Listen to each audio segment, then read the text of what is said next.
Chapter 1. London Once Upon a Time by Charles Dickens. ONCE, there was a city called Baghdad. I know just how it looked, and so do you.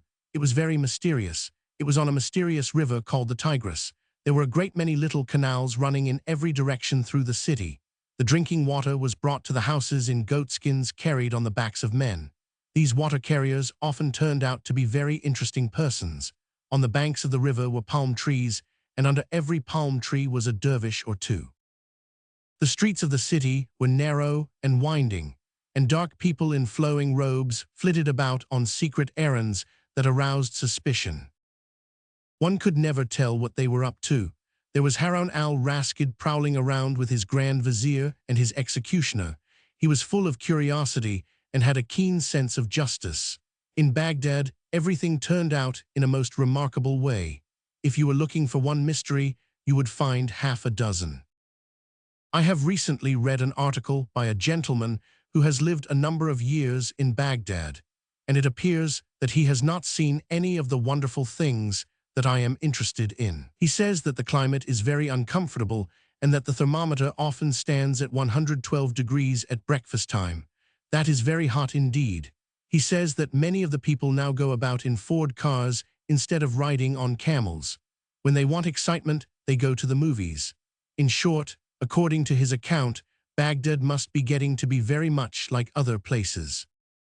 All this is disappointing, but as I am never likely to go to the modern Baghdad anyway, it doesn't matter so much to me.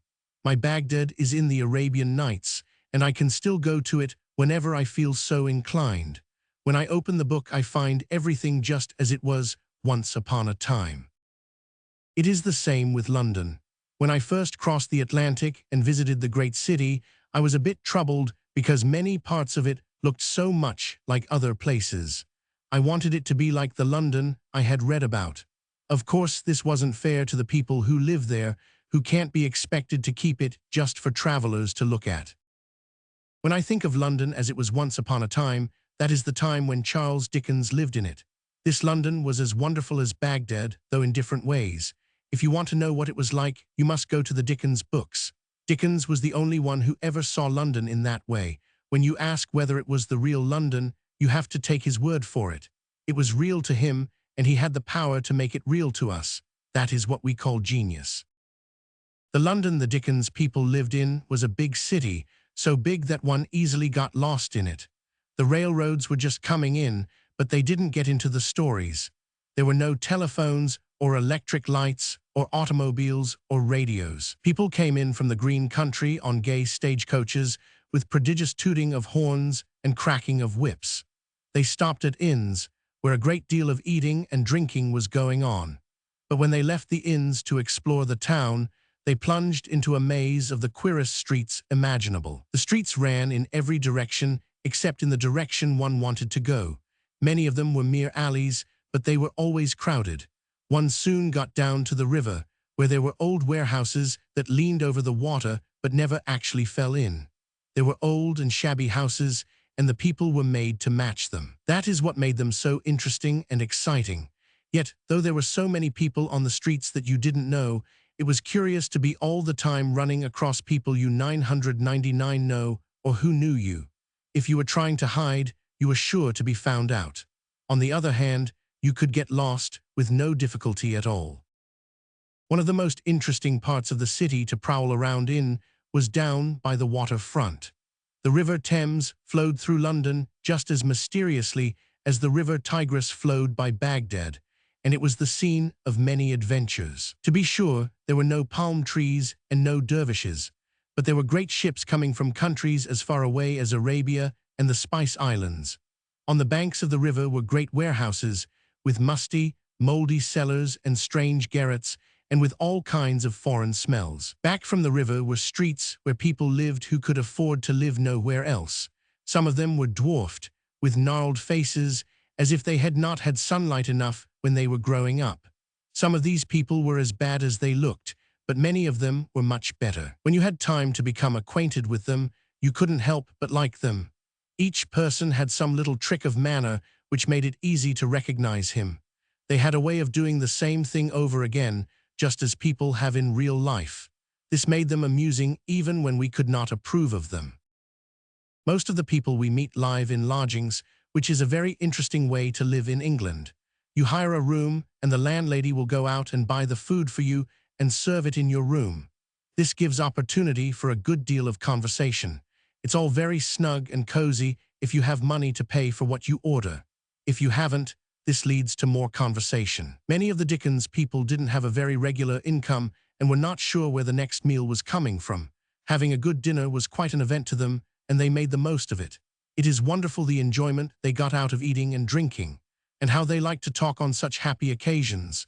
They were living in a hand-to-mouth way, but they didn't seem to mind it as much as people in the world outside of the Dickens books do. They took it all as an adventure. Down in the city were the offices of the bankers and rich merchants, where clerks sat on high stools and 999 their accounts under the eyes of elderly gentlemen whom they didn't like. In the suburbs, there were trim little houses where people lived who were beginning to be more prosperous. One doesn't see much of the great places. Though there were palaces in London, the people whom Dickens was interested in didn't live in them, though they admired them very much and were proud of them in a way. For they were everyday Englishmen who lived in the days of good Queen Victoria. The great thing about London as Dickens saw it, and as we see it through his eyes, was that it was queer. The houses were queer, and the streets were queer, and the people were queer. Each one went about his business without caring a rap for what other people thought about him.